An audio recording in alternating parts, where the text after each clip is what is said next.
Okay, so if you have a phone out, you can put it away now, or headphones. Sophia, you ready? Good. Okay, so first derivative test. So the first derivative test helps us find the critical numbers, and then we can either sketch our function or we can use a chart to figure out where the derivative is positive and negative. That will tell us where our original function is increasing or decreasing, and we can find the intervals of increase and decrease. We can also determine if the critical numbers are local extrema. So I can see that between negative infinity to negative 3, we're increasing, and then we have a critical number, and then we're decreasing after that. So that tells me that we've got a local max at that area. And then I can see that we're decreasing between negative 3 and 2, and then increasing after 2. So that tells us that we have a local min in that area. Okay, this question doesn't ask for that, but it's just a good thing to note. So this would be a local max, and this guy is a local min. Okay, you can kind of see with the shape, if you just kind of draw this out, we can kind of see that this is going to form a mountain, and that negative 3 will be the local max in that area. Zainab?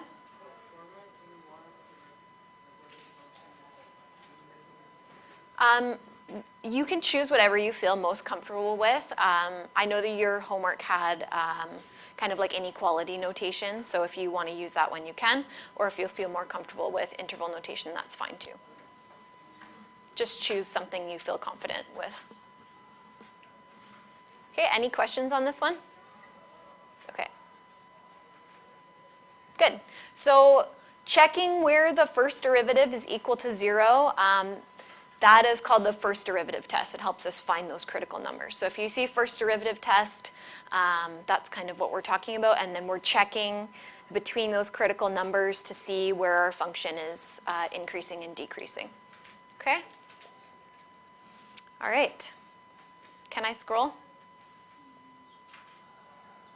Okay. All right, so we are going to find the absolute minimum and the absolute maximum of our function f at x, and it's over a specific interval. So what's important for us to know is that if I have restrictions on my interval, just like I kind of showed you with the graph yesterday, we want to make sure we also test the endpoints in the function to see if the endpoints happen to be absolute maxes or mins. Although they may not be local min and local max, they may still be the absolute highest point of the function or the absolute lowest. So we're actually going to test those in our function at the end just to see how high or low the y values go for those points. But we also need the critical numbers in order to do this, right? So, and I need to kind of make a chart like I did in the warm-up question so that I can see where the function is increasing and decreasing. Okay, so we're going to essentially use the first derivative test. We'll find the derivative.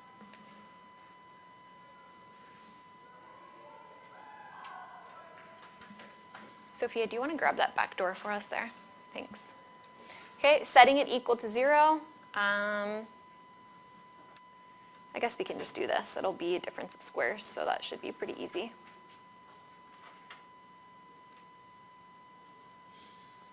Okay, so we've got critical numbers at 2 and negative 2.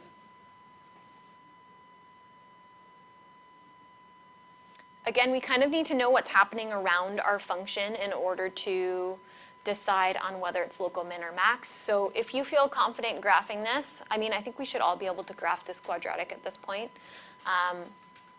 The other option would be just to do the chart like we did above. So I'll just show you a sketch just so we can kind of see what's happening here. So this is a quadratic with x-intercepts at negative 2 and positive 2, opening up.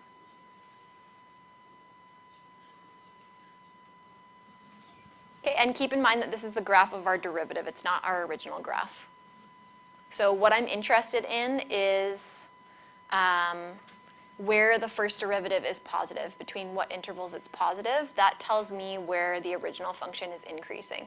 So it might actually just be more helpful to you to do the chart if you're a little bit confused about like exactly how to read the graph of the second derivative, but I think it's a good skill. So over what intervals is the graph of f prime at x positive? Well, it's positive in this section right here up to -2. So that interval would be, you can actually even just make the chart as you read it if you want, but we know that f at x is positive from -infinity to -2. We also know it's positive after 2, so 2 and beyond.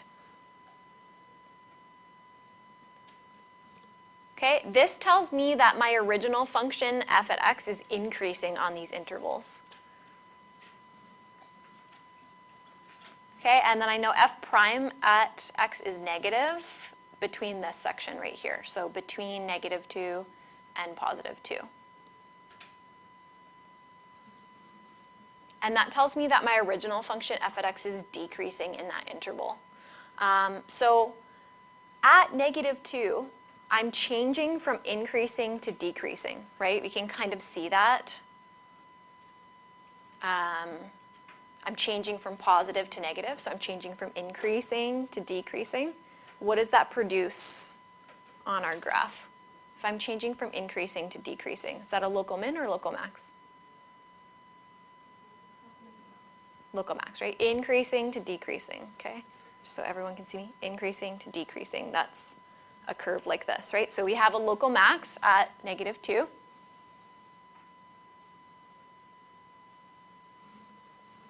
Okay, and then when I switch from this interval underneath here to this positive interval up here, the change at 2 is changing from decreasing to increasing, right? So it should look something like this, decreasing to increasing. What would that produce? Decreasing to increasing.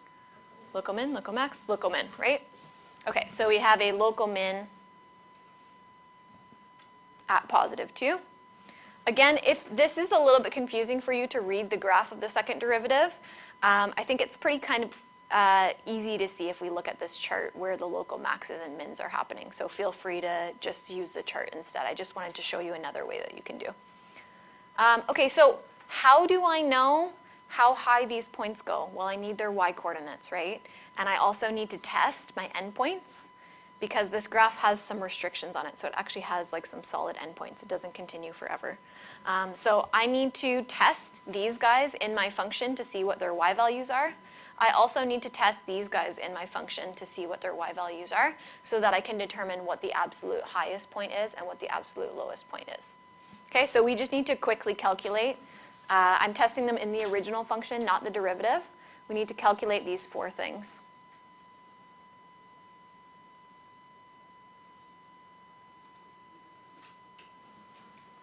Okay, any local extrema that you find or critical numbers, and any endpoints that you have in your interval. Okay, so I'm not going to show the substitution for all of these, but this is basically what we're calculating for the first one.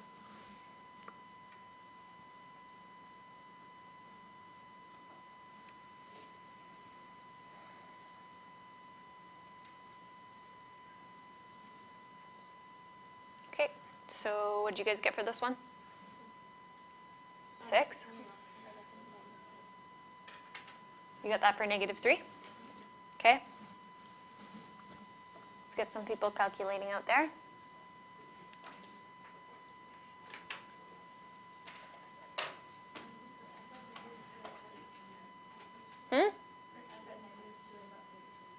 Yes, good. 13.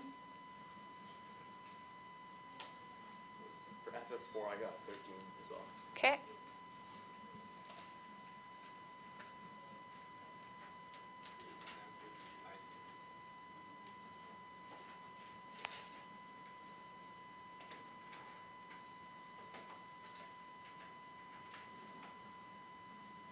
Anyone have F of 2? You got 22? What'd you get? -9? -19? Okay. We all have a consensus, -19? Okay.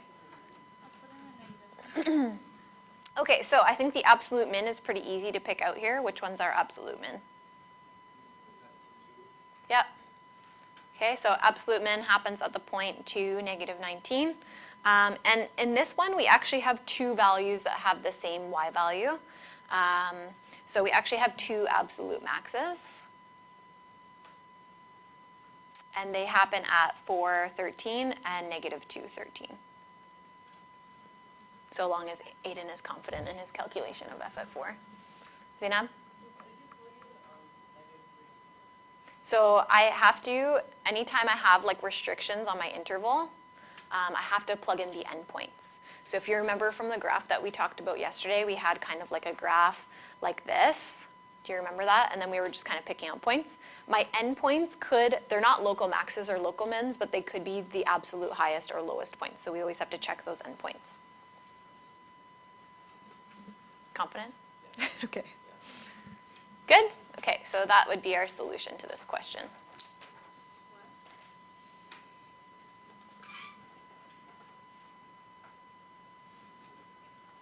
Okay. Cool. All right, so a couple applications that we can do with this. We can talk about surface area. This one's a cylindrical container. It is, we want the surface area to be 100 centimeters squared. The volume is given by our volume equation here. Radius is the radius of the cylinder in centimeters, and we want to find the max volume of the cylinder if the radius cannot exceed 3 centimeters or if it can't exceed 2 centimeters. So there's one thing that we kind of need to use our common sense with, and that is that I'm of course not going to have a negative radius, so I kind of do have an interval for this, kind of like we had an interval for this question. I have an interval over which my radius can fall between, and that would be between 0 and 3 for the first part, right? So I want to make sure that I don't have a negative radius, of course. And then for the next one, my radius must be between 0 and 2.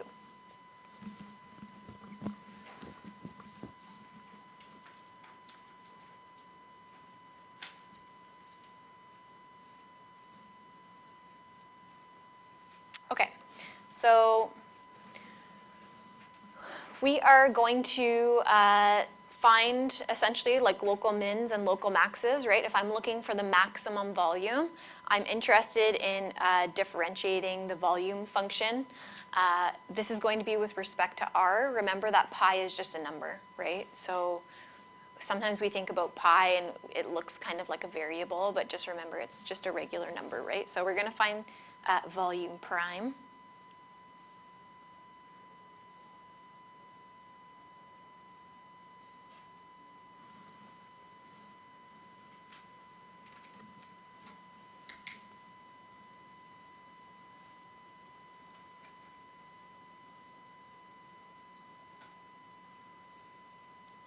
Okay, any thoughts as to where we go from here?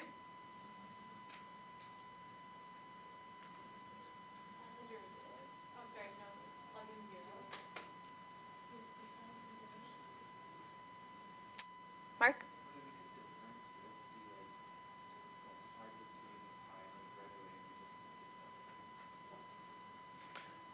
Let's try not to do decimals just at this point yet. We want to keep things in exact form if we can. Okay, Zainab?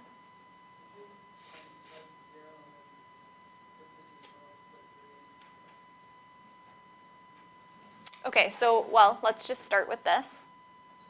We'll find the max of the volume. Okay, so we're just going to kind of like isolate for r here.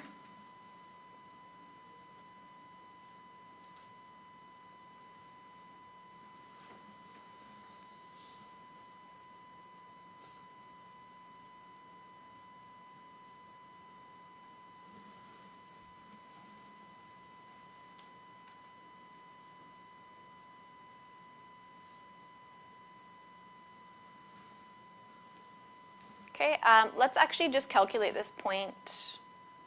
I want to have a rough idea of what this is equal to. Okay, and remember that anytime we're taking the root of a function, we want to make sure that we take the positive and negative square root of that function. So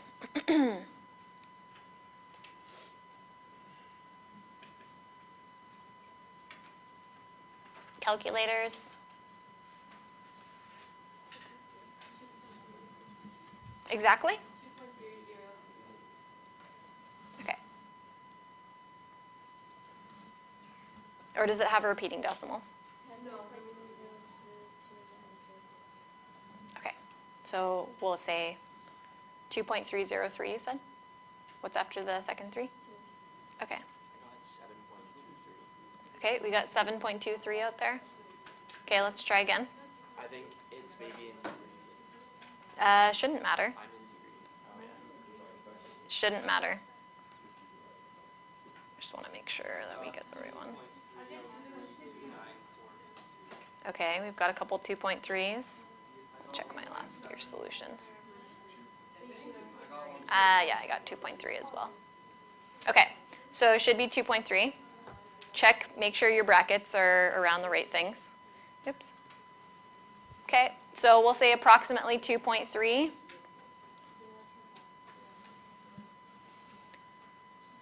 All right.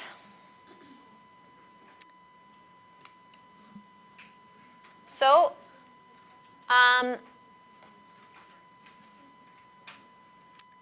we kind of want to see what this is going to produce for us. Okay, these are critical numbers. We want to kind of see what those are going to produce as far as the impact on our volume, so that we can get a maximum, right? So we're looking for maximum. I also need to keep in mind that anytime I have restrictions on the interval here, that I want to test those restrictions in my function. Okay, so we're going to go ahead and just kind of figure out our radius at these variety of, or our volume at these variety of radius, okay? So let's just go ahead and plug in all of these things. So I'm going to start with 0. And of course, if I have a radius of 0, what happens? Okay, so usually I don't really even need to test this one, but just be aware that if we have endpoints, we usually test them. We're talking about centimeters cubed here. Okay, I'm going to test the other endpoint.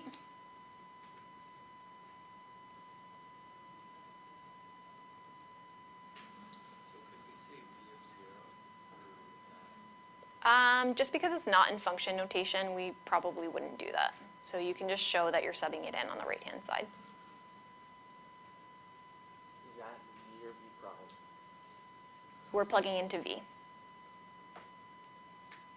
So we want to see these critical numbers as they impact the volume of the original function, right? Not. Okay. So the derivative just helps us get the critical numbers here. Okay, what do we get for 3? 0.18, did you say? Okay.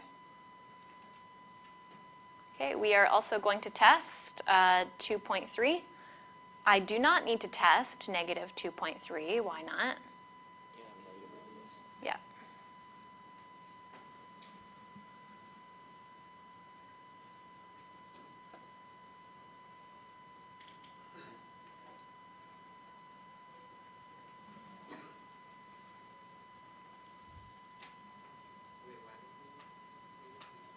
I can't have negative radius. Okay, what do we get for 2.3?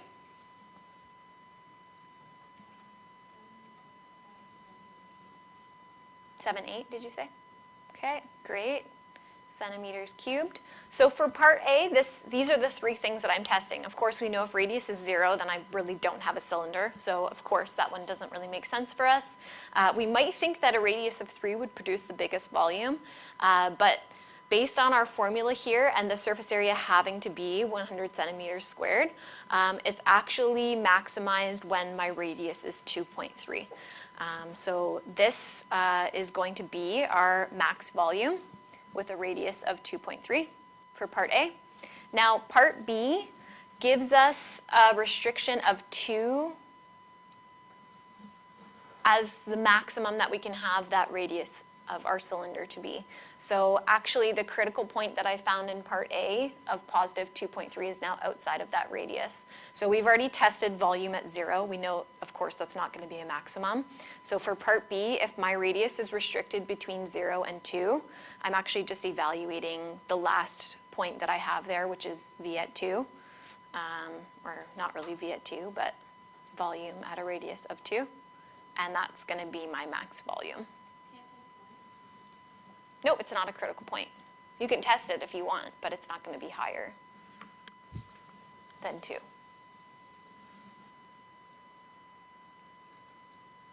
I got 74.86. Anyone else?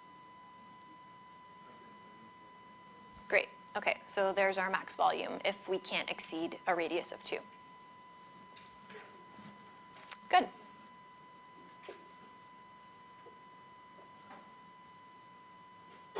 Okay, so always remember, guys, we have to test the endpoints as well as the critical numbers. Any questions for this one? Okay. I gave you guys this just as a little kind of glossary so that you can see if we're asking for different things. So you guys can just kind of use that as a reference as we're doing some of our stuff here. You'll notice that I've added on some information about the second derivative, which we haven't discussed yet. So we're going to get into that right now. So this is kind of just a summary for you of information that you can get from the original function, the first derivative, and also the second derivative for a function. So these 3 things we're going to be talking about today. Okay, so point of inflection. Sometimes we refer to this as just POI, point of inflection, not to be confused with point of intersection from grade 11 and 10. So point of inflection, this is where our graph is going to change from concave up to concave down. So concave up and concave down. Okay, so if we look at this graph here, we should be able to kind of roughly point out the areas where those changes happen. So this whole section right here is concave up, maybe up until about a point in between here where it starts to change. So I would say it's maybe around there. And then we've got a section that's concave down. And then right in between there, it's going to change again. And we've got another section that's concave up.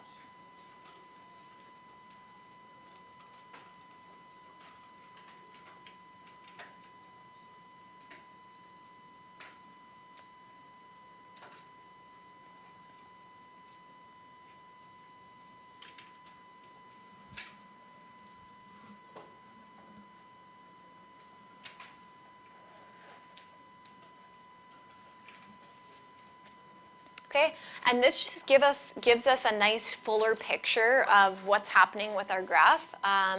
So with all of this information, we should actually be able to draw a pretty much perfect graph of a function.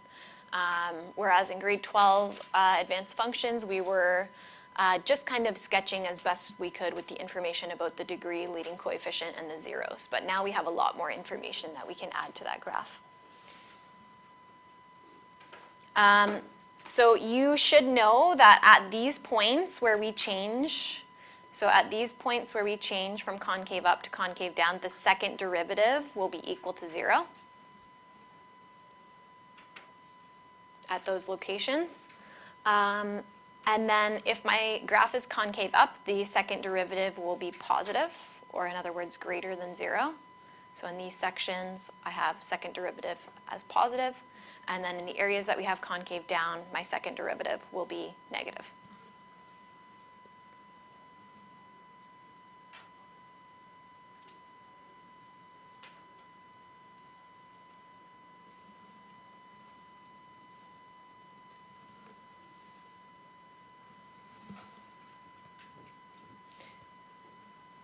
Maiwa. Yes, so this is a function of f at x. Yeah, good question.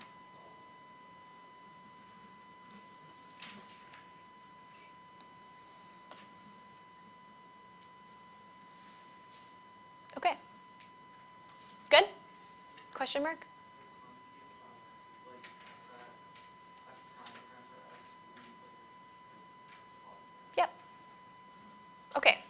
So we're going to just do an example here. Okay, so we're going to find the points of inflection and what we call intervals of a concavity, the intervals where it's concave up versus concave down. So I don't need to do anything with the first derivative, actually. I just am interested in the second derivative. So, of course, in order to find the second derivative, I need to find the first derivative. That's the only reason that we need it for this question. Okay, and then from that, I'm going to do the derivative one more time. From f prime at x, so I'll get 12x squared minus 12.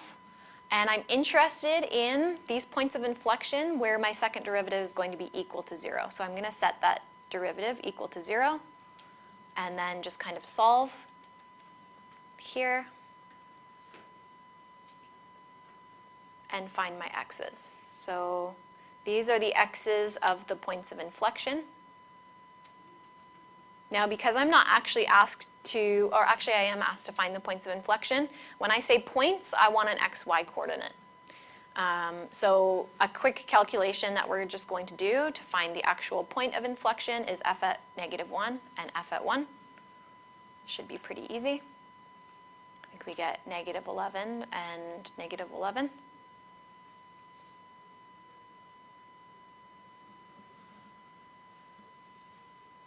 Okay, so I have one point of inflection at -1, -11, and then another one at +1, -11.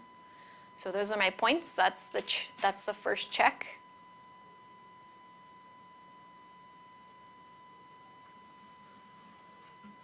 And then I'm going to do kind of what I did last time, and I'm going to just set up a little chart here, and we're going to test these x values,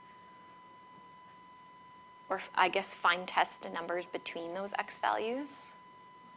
Yep. Oh yeah, I forgot to do the one there, sorry.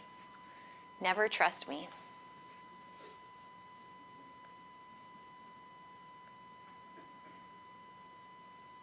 Thank you. Just kidding, I'm very trustworthy. Okay, now I'm testing in the second derivative because I'm interested in where that's positive, and it's going to tell me information about f at x. So we need to choose some test values here. Let's do these. And I'm going to be testing these in my function for my second derivative. So I'm either testing in the original function for the second derivative or the factored form. It shouldn't matter. Okay, and I'm only interested in whether it's positive or negative. So when I test -2 in here, we get positive, telling me that we are concave up. And then I've got a point of inflection. Okay, when we put 0 in here, get negative, telling me we have a concave down section. And then another point of inflection. And then we test 2. And we get positive, telling me we are concave up. Okay, so I think from that we should be able to get the intervals where we're concave up and down. So concave up in this section right here from -infinity to -1. And also in this last section here from 1 to infinity. And then down is on the opposite interval.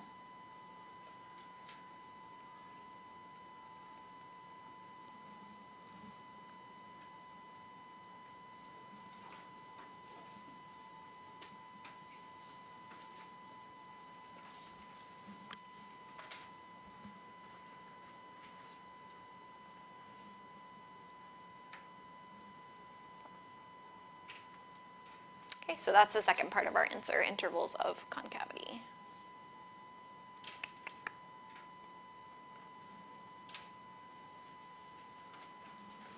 Any questions for that one?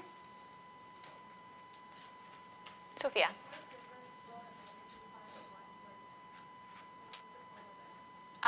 Just because it's asking us for points of inflection, so anytime we're asked for a point, we should be finding an xy coordinate.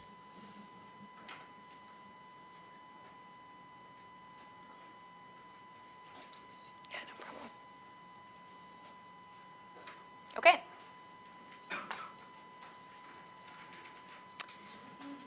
So we can also use the second derivative test to help us classify points. So we're going to find the critical points, and then we're going to use a quick second derivative test to help us decide whether they're local mins or local maxes. Okay? So we're going to start just by finding the derivative. Okay? So I want you guys to see if you can find the critical points here quickly. Okay? I'm going to give you a couple seconds to do that. I feel like you should be able to do that.